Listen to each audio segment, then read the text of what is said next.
Ambassador Elena Vasquez stood in the grand chamber of the Galactic Council, her hands clasped behind her back.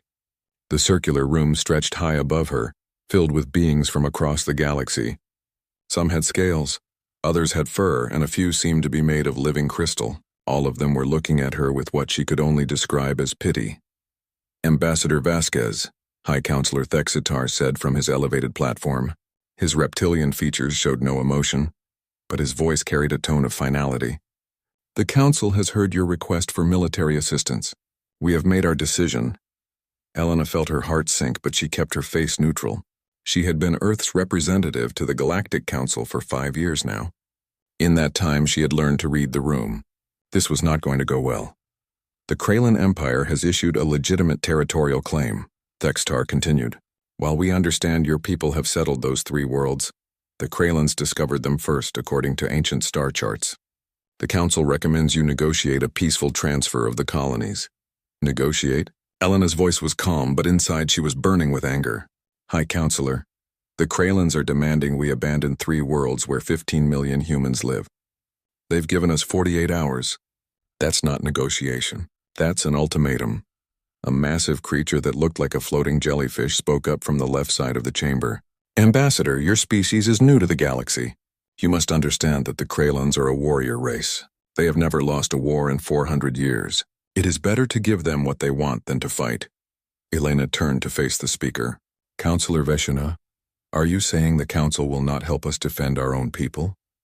We are saying, Thextar interrupted, that violence is not the answer. Humanity has been part of this Council for 23 years. In that time, you have shown remarkable skills in art, culture, and diplomacy. You are a soft species, Ambassador. You have no natural weapons, no armor plating, no great physical strength. The Kraylans are 3 times your size, with claws that can tear through metal. So we should just give up? Elena asked. We are offering you our thoughts and condolences, another counselor said, but the Council does not interfere in territorial disputes of this nature. Most species find a way to coexist with the Kraylans. Fighting them is unthinkable. The doors to the chamber suddenly opened with a loud bang. War Master Drakthal entered, his massive form filling the doorway. The Kraylan commander stood nearly 3 meters tall, covered in dark red scales that looked like natural armor. His yellow eyes scanned the room before settling on Elena. Ah, the human ambassador, he said, his voice a deep rumble.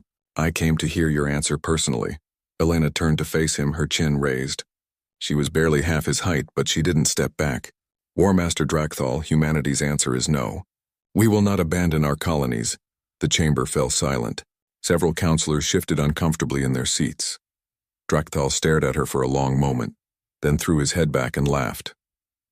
The sound echoed through the chamber like thunder. You fight us? Your species has no fangs, no claws, no strength. You are food animals playing at being soldiers. We are not as weak as we look, Elena said quietly. I have seen your military reports, Drakthal said, still chuckling. Your ships are slow. Your weapons are primitive. Your soldiers are fragile creatures that break easily. The Council is right to call you a soft species. He leaned down, bringing his massive head close to Elena's.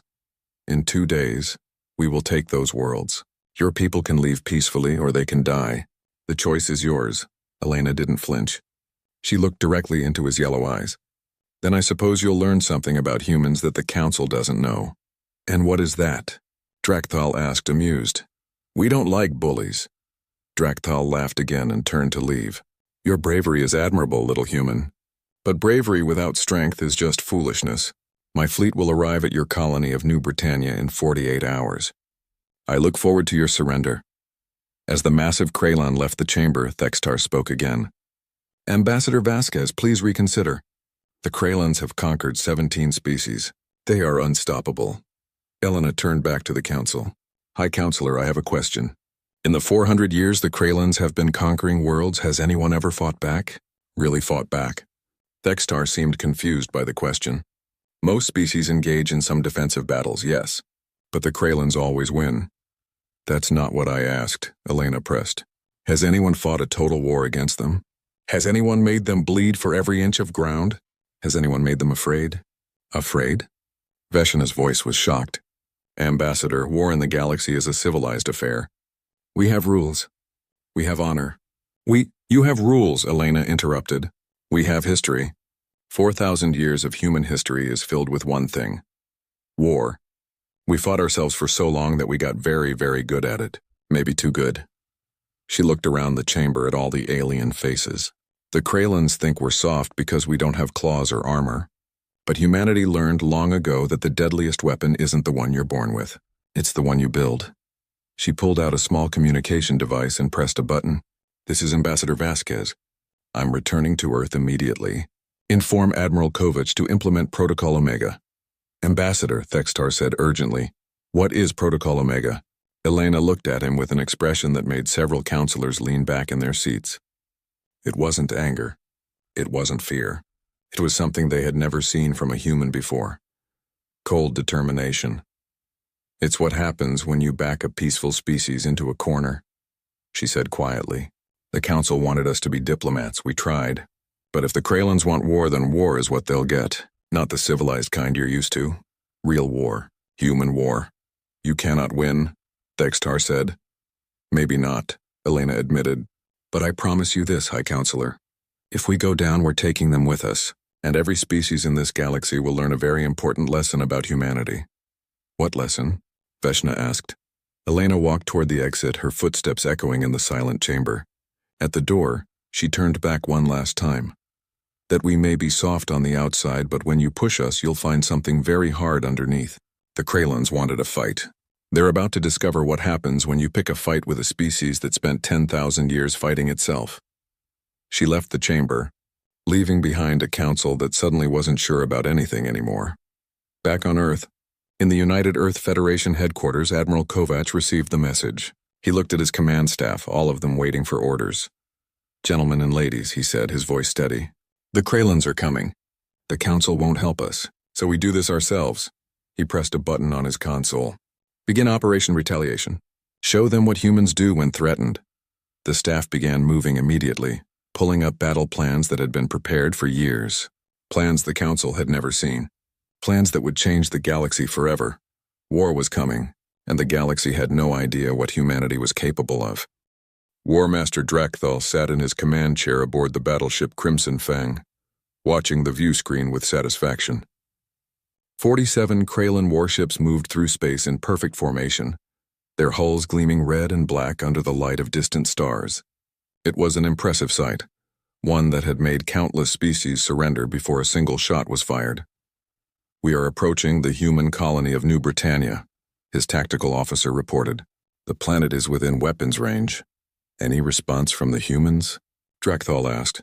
Nothing, War Master. No communications. No defensive formations.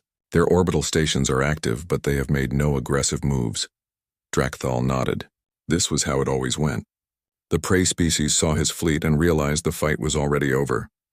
Soon the human colony administrator would appear on his screen, begging for mercy, offering surrender.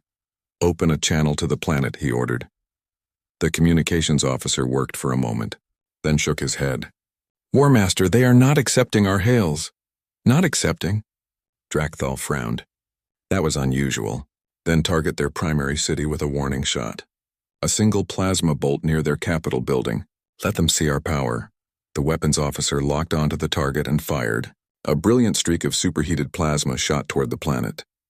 Drakthal watched, waiting for the expected result. The plasma bolt never reached the surface. A beam of intense light shot up from the planet's surface, intercepting the bolt and dissipating it in a flash of energy. What was that? Drakthal demanded. Analysis shows it was a high-energy laser, War Master.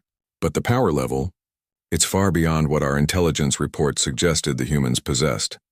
Before Drakthal could respond, alarms began blaring throughout the ship. War Master. Multiple contacts. They were hiding in the asteroid field. The view screen changed to show tactical data.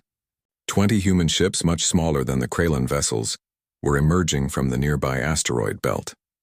They had been sitting there waiting, completely hidden from Kralin sensors. How did we not detect them? Drakthal roared.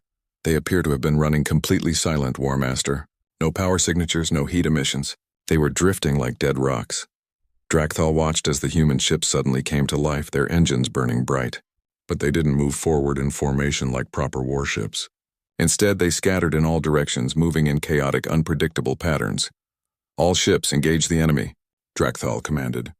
"Show these humans how real warriors fight." The Kraylan fleet moved to intercept, their massive ships turning ponderously. The humans were faster, much faster than the intelligence reports had indicated. They darted between the Kraylan vessels like insects, too quick to track properly. Then the humans opened fire. It wasn't like any battle Drakthal had ever seen. There were no formal challenges, no honorable exchanges of fire between matched opponents. The humans simply attacked whoever was closest, firing weapons and then immediately running away before the Kraylans could return fire. "Cowards," Drakthal snarled. "They won't even stand and fight." But cowardly or not, it was effective. One of his ships, the Bone Crusher, suddenly went dark as a human vessel shot past it at incredible speed. "Bone Crusher, report. War Master, we've been hit by some kind of kinetic projectile. It punched straight through our shields and into our engine core. We're losing power." "Kinetic projectiles?" Drakthal was confused. Who used simple metal slugs in space combat? But he quickly realized the problem. The Kraylan shields were designed to stop energy weapons. A physical object moving at tremendous speed went through them like they weren't even there. More alarms. Another ship was reporting damage. Then another. The humans were using multiple types of weapons, switching between lasers, missiles, and those devastating kinetic rounds. They weren't giving the Kraylans time to adapt their defenses. "War Master, we have mines." The humans seeded the space around the planet with mines. 3 Kraylan ships on the flanks suddenly exploded as they hit the hidden weapons. Drakthal felt something he hadn't experienced in decades of warfare. Confusion. The humans were fighting without any honor, without any rules. They were using every dirty trick imaginable. A small human ship shot directly toward the Crimson Fang. Drakthal smiled. Finally, a direct confrontation. "Target that vessel and destroy it." His weapons officer fired. But the human ship suddenly decelerated hard and the plasma bolt shot past it harmlessly. The ship immediately accelerated again, closing the distance. "It's not firing, War Master. It's just flying straight at us." Too late, Drakthal realized what was happening. "Evasive maneuvers?" The human ship slammed into the Crimson Fang's shield at full speed and exploded. But it wasn't a normal explosion. The blast was nuclear, a small fusion bomb that turned the ship into a miniature star. The Crimson Fang's shields flickered and died, overloaded by the blast. "Shield generators are offline. Hull breaches on decks 4 through 7. "They're insane," someone shouted. "They used their own ship as a bomb." Drakthal stared at the view screen in disbelief. What kind of species sacrificed their own people like that? What kind of warriors turned their own vessels into weapons? More human ships were approaching now, and Drakthal could see small objects dropping away from them. "What are those?" "Drones, War Master. Hundreds of them. They're autonomous attack drones." The small machines swarmed over the Kraylan ships like predatory insects, targeting sensors, weapons, and engines. They were too small and too numerous to effectively fight. For every one destroyed, 3 more took its place. Then the railgun barrage began. From positions far outside the battle, human weapons platforms that had been completely hidden began firing. Long metal rods accelerated to incredible speeds came streaking through space, slamming into Kraylan vessels with devastating force. "All ships, retreat," Drakthal finally ordered. Pride warred with survival instinct, but he wasn't a fool. This wasn't a battle anymore. It was a slaughter. "Fall back to Rally Point Omega." The Kraylan fleet turned and ran, their great warships limping away from the human colony. Behind them, 12 Kraylan vessels floated dead in space, their hulls torn open by weapons the Kraylans had never even imagined. As the Crimson Fang jumped to faster-than-light speed, Drakthal stared at the damage reports. 12 ships lost, 12, against an enemy with inferior numbers and supposedly primitive technology. His communications officer spoke quietly. "War Master, we're receiving a transmission from the human colony. It's being broadcast to the entire fleet. Put it on screen." A human appeared, wearing a dark uniform with insignias Drakthal didn't recognize. The human had a calm, almost bored expression. "This is Captain Marcus Chen of the United Earth Federation. War Master Drakthal, you came to our home expecting us to surrender. Instead, you learned the first lesson about fighting humans. We don't fight fair, we fight to win." This was just one colony, defended by one small battle group. "We have 73 colonies and the entire Earth Defense Fleet." The human's expression hardened. "Come at us again and we'll show you what real war looks like." This is your only warning. The transmission ended. Drakthal sat in silence for a long time. His warriors were looking at him, waiting for orders. Finally he spoke. Send a message to Empress Shalkara. Tell her we need more ships. Many more ships. And tell her that everything we thought we knew about humans was wrong. Back on New Britannia, Captain Chen watched the Kraylan fleet disappear. His executive officer approached him. Sir, we lost 3 ships, including the one Commander Rodriguez used for the suicide run. I know, Chen said quietly. Make sure their families know they saved 15 million people today. He looked at the damage display, showing the 12 destroyed Kraylan ships. And send all combat data to Fleet Command. Every other colony needs to know how we beat them. Do you think they'll come back? The executive officer asked. Chen nodded. Oh, they'll come back. The Kraylans have never lost a war. They won't accept this. They'll come back with everything they have. Can we win against their entire fleet? Captain Chen thought about the question for a long moment. Then he smiled, a cold, hard smile. They still don't understand what they're fighting. They think this is about military strength. It's not. This is about willpower, and humans have been fighting wars of survival since we lived in caves. The Kraylans are about to learn what happens when you threaten our homes. The galaxy would soon learn that lesson too. Empress Shalkara sat on her throne aboard the Imperial Dreadnought, her massive form radiating barely controlled rage. The holographic display before her showed the humiliating battle at New Britannia, played back for the 3rd time. 12 ships lost, 12 of her finest warships destroyed by a species the Galactic Council called soft. This is unacceptable, she hissed, her claws digging into the armrests of her throne. War Master Drakthal, explain to me how you lost 12 ships to these prey animals. Drakthal stood before her, his head bowed in shame. Empress, the humans do not fight as we expected. They do not follow the rules of honorable combat. They use deception, ambush, and weapons we have never encountered. Then we will bring overwhelming force, Shalkara declared. Gather the Grand Armada. 200 ships. We will crush the human colony at Proxima Station and show them the price of defiance. Empress, Drakthal said carefully. Perhaps we should reconsider. The humans are nothing, Shalkara roared. They are a weak species that got lucky once. With the Grand Armada, we will destroy them completely. No more warnings. No more mercy. We will turn their colonies to ash. 3 weeks later, the largest Kraylan military force in 2 centuries gathered at the edge of human space. 217 warships, including the massive dreadnoughts that had conquered worlds. Admiral Kovac watched their approach from the command center on Proxima Station, humanity's most important colony outside the Sol system. Admiral, the Kraylan fleet is dropping out of FTL, his tactical officer reported. Confirmed count, 217 vessels. They're forming up at the edge of the system. Are our preparations complete? Kovac asked calmly. Yes, sir. Every defense platform is armed and active. The minefield is deployed. All civilian transports have evacuated, and the special packages are in position. Kovac nodded.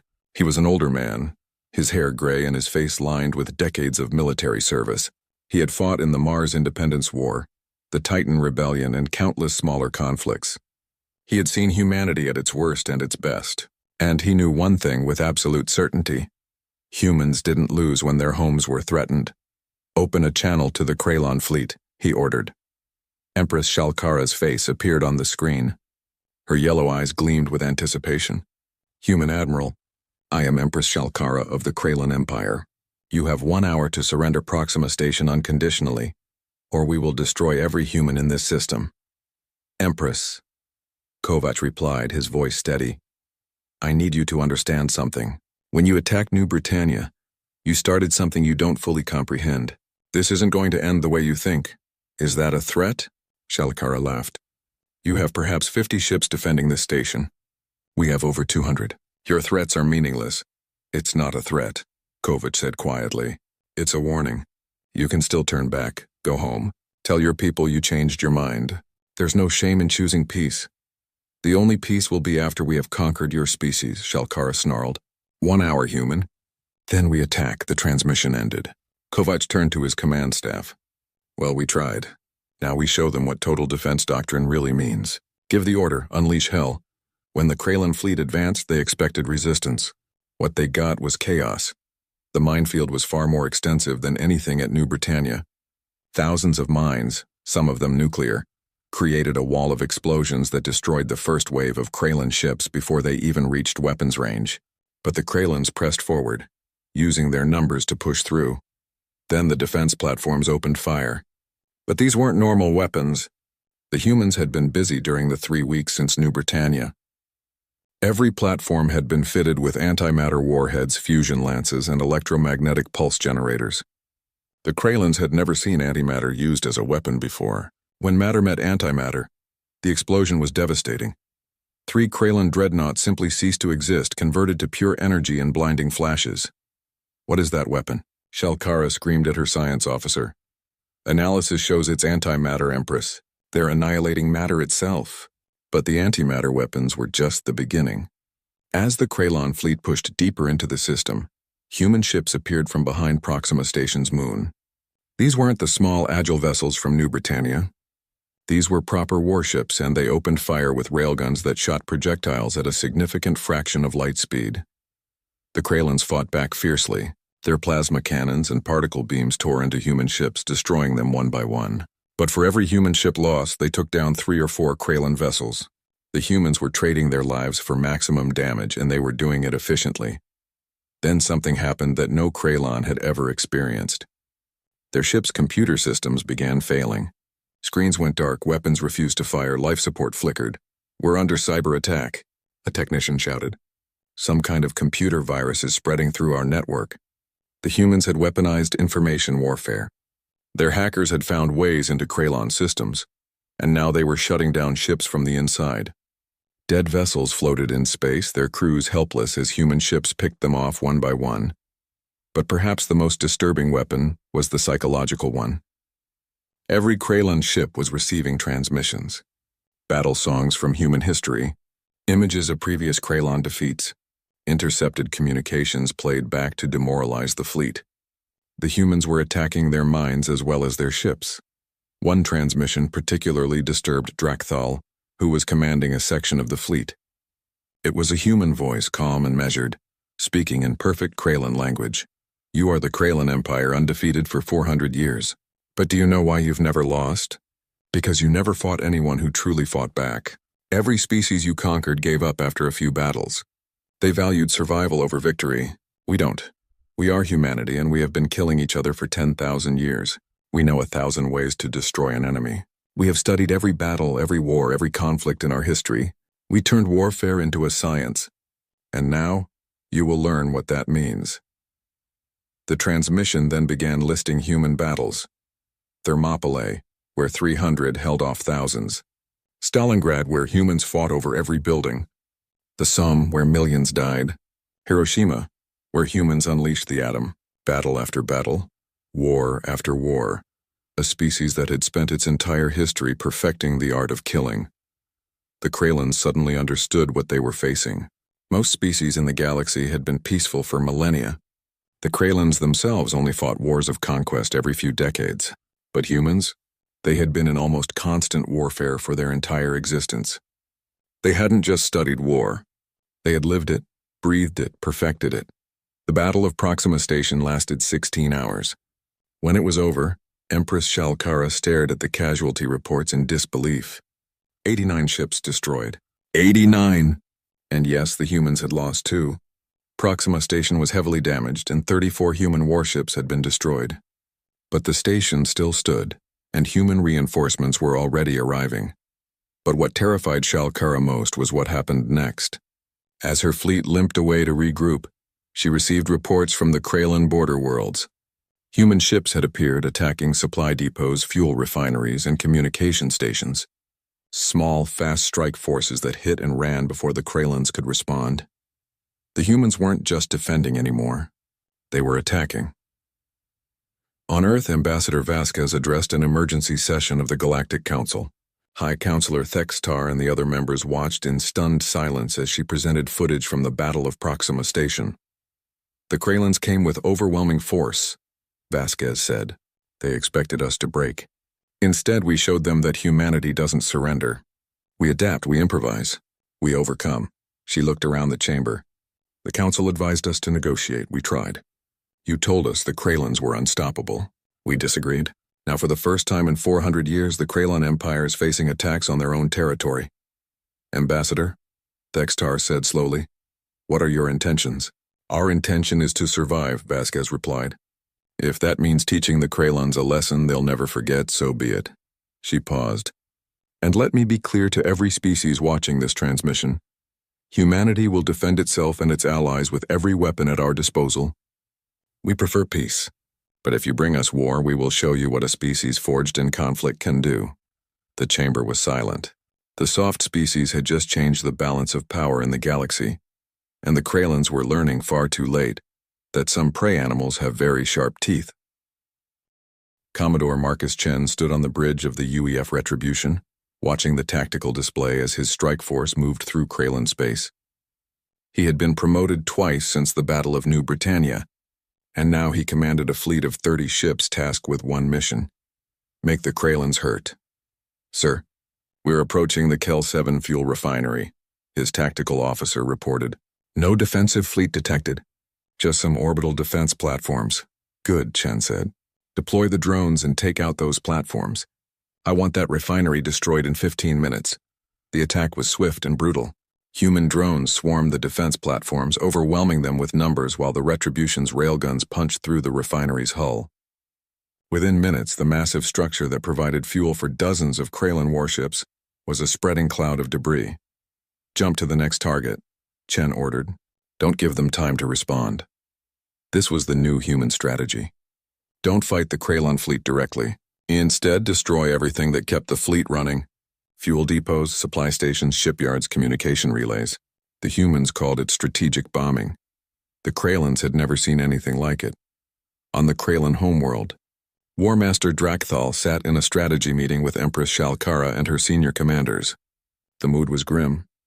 They've destroyed 12 supply depots in the last week, one commander reported. Our fleet is running low on fuel and ammunition. We can't maintain offensive operations if we have to protect our supply lines. Then hunt them down, Shalkara roared. Send our fastest ships after these human raiders. We've tried, Empress, Drakthal said quietly. Every time we dispatch ships to intercept them, the humans are gone before we arrive. They strike and disappear, and when we do catch them, they fight with such ferocity that we lose more ships than we can afford. He pulled up a tactical display showing the latest engagement. This was yesterday at the Tharkun shipyards. A human strike force of only 12 ships attacked. We had 30 ships defending. We destroyed 5 of their vessels, but they still managed to destroy the entire shipyard before escaping. They lost nearly half their force, but they considered it an acceptable price. Acceptable? Shalkara's voice was incredulous. What kind of species considers losing half their force acceptable? One that values the mission more than individual survival, Drakthal replied. Empress, I have studied the humans since New Britannia. I've watched all their historical battle records we could obtain. They have a concept they call total war. It means using every resource, every tactic, every weapon to destroy the enemy's ability to fight. They don't just want to win battles. They want to make it impossible for us to continue the war. Another commander spoke up. We're also facing problems on the home front, Empress. The humans have blockaded 3 of our colony worlds. They're not attacking the planets, but they're preventing supply ships from reaching them. Our colonies are running out of food and medicine. This is not warfare. Shalkara slammed her fist on the table. This is terrorism. Where is the honor? Where is the dignity? They fight like cowards. They fight to win, Drakthal said. That's all that matters to them. Across the galaxy in the Galactic Council chambers, High Counselor Thextar was meeting with Ambassador Vasquez. The atmosphere was tense. Ambassador, the Council is concerned, Thextar said carefully. Your military operations against the Kralins are becoming quite extensive. We're defending ourselves, Vasquez replied. The Kralins declared war on us, remember? Yes, but Thextar struggled to find the right words. You're not just defending. You're attacking their infrastructure. You're blockading their colonies. This is unprecedented. So was attacking our colonies with 200 ships, Vasquez said calmly. Counselor, you told us we couldn't win against the Kralins. You were wrong. Now we're showing them that attacking humanity has consequences. There are reports of food shortages on Kralin colonies. Another counselor interjected. Civilians are suffering. And whose fault is that? Vasquez's voice hardened. We didn't start this war. We didn't threaten anyone. The Kraylans came to us with demands and threats. Now they're learning what happens when they pick a fight with humanity. If their civilians are suffering, Empress Shalkara can end this war anytime she wants. Thextar leaned forward. What are your terms for peace, Ambassador? The same as they've always been, Vasquez said. The Kraylans must withdraw all claims to human territory. They must pay reparations for the damages they've caused. And they must accept human observers in their military command structure to ensure they never do this again. Those terms are extremely harsh, Thextar said. So is losing hundreds of our people at Proxima Station, Vasquez replied. The Kraylans wanted war. They got it. Now they'll live with the consequences. Back in Kraylon space, Drakthal was leading a defensive fleet protecting the moon of Kray Prime, the capital world. Intelligence suggested a major human attack was coming, though they didn't know where or when. War Master, we have incoming ships. The sensor officer suddenly shouted. 30 human vessels approaching at high speed. Drakthal felt his blood run cold. 30 ships. That was Commodore Chen's strike force. They had destroyed more Kraylan infrastructure than any other human unit. All ships battle stations, Drakthal ordered. Deploy defensive formations. Protect the orbital facilities at all costs. The human ships came in fast, their weapons already firing. But something was different this time. They weren't trying to hit and run. They were committing to a full battle. They're targeting our command ship, someone shouted. Drakthal watched as Chen's flagship, the Retribution, came straight at him. This was personal now. Two warriors who had faced each other across multiple battles were finally meeting head-on. The battle was fierce. Drakthal's fleet outnumbered the humans 2-1, and this time they had been prepared for human tactics. The Kraylans fought well, using their superior numbers to surround the human vessels. But the humans fought with a desperation and skill that Drakthal had to admire, even as he tried to destroy them. Every human ship seemed to know exactly where to be, exactly when to fire. They moved like a single organism, covering each other's weaknesses and exploiting every Kraylan mistake. Chen's voice suddenly broadcast across all frequencies.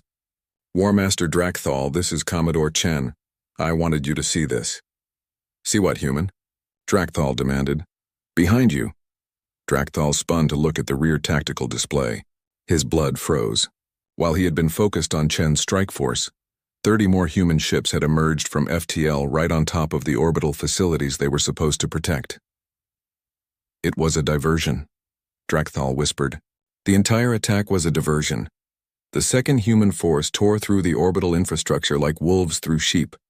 Manufacturing plants, supply depots, shipyards, all of them exploded in rapid succession. The moon's defenses were completely unprepared for an attack from that direction. All ships protect the facilities, Drakthal ordered, but it was too late. By the time his fleet could disengage from Chen's force and turn around, the damage was done. The moon of Kray Prime, visible from the Kraylon homeworld itself, was now a graveyard of burning installations. As the human forces retreated, Chen sent one final transmission. War Master, you're a good warrior. Your people fight with honor, but honor isn't enough. Tell your Empress that if she doesn't surrender soon, the next strike won't be on your moon. It will be on Kray Prime itself, and we have weapons you haven't seen yet. Weapons we pray we never have to use. End this war. Drakthal sat in his command chair, staring at the destruction. Around him, his officers were silent. They had just witnessed human forces strike at the heart of Kraylon space, within sight of their homeworld. The psychological impact was devastating. For the first time in 400 years, the Kraylan Empire was afraid. On Kray Prime, riots broke out in the streets. Citizens demanded to know why their mighty military couldn't stop the humans. Food shortages were causing unrest. The blockaded colonies were crying out for help. And every day more news came of human attacks. More Kraylan ships lost, more facilities destroyed.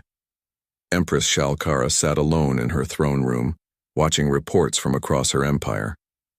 Her military commanders were telling her they needed to negotiate. Her civilian advisors were warning of economic collapse. Her intelligence officers were showing her data that proved the humans had barely begun to use their full military capacity. War Master Drakthal entered the throne room, his posture showing defeat. Empress, he said quietly, I must tell you something difficult. We cannot win this war. Shalkara looked at him with tired eyes. Explain. The humans don't fight for glory or conquest, Drakthal said. They fight for survival. And a species fighting for survival will use every weapon, every tactic, every advantage they have. We fight with honor. They fight to win. And in the end, winning is all that matters. He paused. If we continue, they will destroy us. Maybe not in one battle, but slowly, methodically, they will tear apart everything we've built. We must surrender. The mighty Kraylan Empress, ruler of an empire that had never lost a war, bowed her head. Contact the human ambassador, she whispered. Tell her we wish to negotiate. The conference room on the neutral station of Haven 7 was silent, as the two delegations faced each other across a long table. On one side sat Empress Shalkara, War Master Drakthal, and the Kraylan Diplomatic Corps. On the other side, Ambassador Elena Vasquez, Admiral Kovac, and Commodore Marcus Chen represented humanity. High Counselor Thextar stood at the head of the table, serving as mediator. His reptilian features showed relief that this war was finally ending, but also confusion about how it had ended this way. Empress Shalkara, Thextar began, you have requested this peace negotiation. Please state your terms. Shalkara's voice was heavy with defeat. The Kraylan Empire withdraws all territorial claims on human worlds. We will cease all military operations immediately. We ask only that the humans do the same and allow our blockaded colonies to receive humanitarian aid. Vasquez nodded slowly. We can agree to that, but there are additional terms. The Kraylans must pay reparations for the damages caused during this war. You must reduce your military fleet by 40%, and you will accept human military observers for the next 10 years to ensure compliance. Those terms are harsh, Shalkara said. So was attacking our colonies with overwhelming force, Vasquez replied calmly. You started this war expecting an easy victory. You got something very different. These are the consequences, Drakthal spoke up. We accept the terms. All of them. Shalkara looked at her War Master in surprise, but he met her gaze steadily. Empress, we lost. Continuing to fight will only destroy us completely. The humans have shown restraint by not attacking Kray Prime itself. We should be grateful for that mercy. Mercy? Shalkara said bitterly. Is that what you call it? Yes, Chen said, speaking for the first time. Because we could have destroyed your homeworld, Empress. We had weapons positioned to do exactly that. Nuclear weapons, antimatter bombs, kinetic strikes from orbit. We could have killed billions of your people, but we didn't. The room went completely silent. Even Thextar looked shocked. Chen continued, his voice calm but firm. You see, that's the difference between us and you. You fight for conquest and glory. We fight to protect our homes. When our homes are safe, we stop fighting. We don't need to humiliate you or destroy your civilization. We just need you to leave us alone. Drakthal studied the human Commodore for a long moment. May I ask you a question, Commodore Chen? Of course. Now, how did you do it? How did a species with no natural weapons, no great physical strength become so effective at war? Chen was quiet for a moment, considering his answer. Because we had to. Empress War Master, you said we have no claws or armor. That's true. But what we do have is intelligence and creativity. When our ancestors were weak, they built weapons. When they faced enemies, they developed tactics. When they went to war, they studied every battle to learn how to fight better next time. He pulled up a holographic display showing Earth's history. For 10,000 years, we fought each other. Tribe against tribe, nation against nation, ideology against ideology. We fought with sticks and stones, then swords and spears, then guns and bombs, then nuclear weapons and beyond. Every generation of humans learned from the previous one's wars. We turned warfare into a science and art, a terrible necessity. The display showed battle after battle, war after war. The Kraylans watched in growing horror as the sheer scale of human conflict became clear. We didn't want to be good at war, Chen said quietly. We had to be, or we would have gone extinct. So we studied. We practiced. We remembered. Every battle, every tactic, every strategy. We wrote it all down and taught it to the next generation. By the time we reached space, we had 10,000 years of military knowledge. When you attacked us, you weren't just fighting the United Earth Federation. You were fighting the accumulated wisdom of every human warrior who ever lived. Drakthal nodded slowly. I understand now. We were warriors who fought occasionally. You are a species of warriors who learned to live in peace. But the knowledge never left you. Exactly, Vasquez said. We prefer peace, War Master. We truly do. But when peace is not an option, We remember everything our ancestors taught us about survival. The treaty was signed an hour later. The Kralon Empire agreed to all human terms. The blockades were lifted, allowing humanitarian aid to reach Kralon colonies. Human ships began returning home, their mission complete.